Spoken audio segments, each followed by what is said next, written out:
Hey there, Trevor here. And in this video, I'm going to show you how to transfer all of the data from your iPhone over to a new Android phone.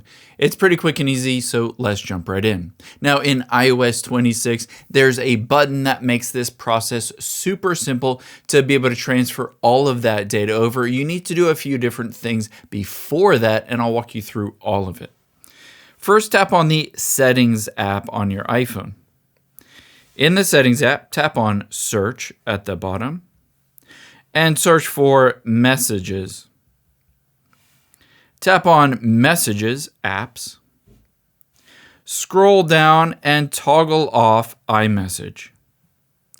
We need that to be off, but we also need to go back again, and go to Search, and next search for FaceTime. And on here, scroll down until you find FaceTime. On FaceTime, scroll down and turn off FaceTime, that toggle right next to it. Now we've disabled both of those. Tap the back arrow at the top left, tap back again, and tap X to get out of the search.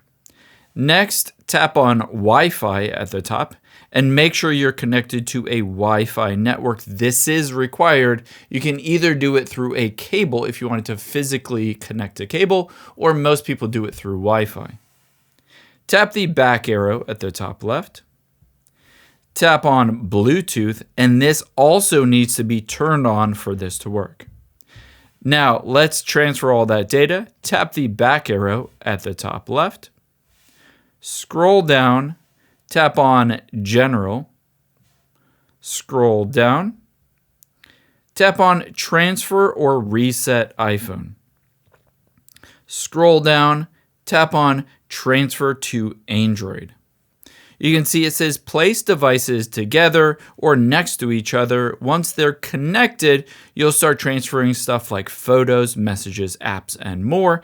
However, there are certain things that are not transferred. Your health data, devices paired with Bluetooth, and protected items like not locked notes or locked photos, anything like that that is protected or password protected will not be transferred over.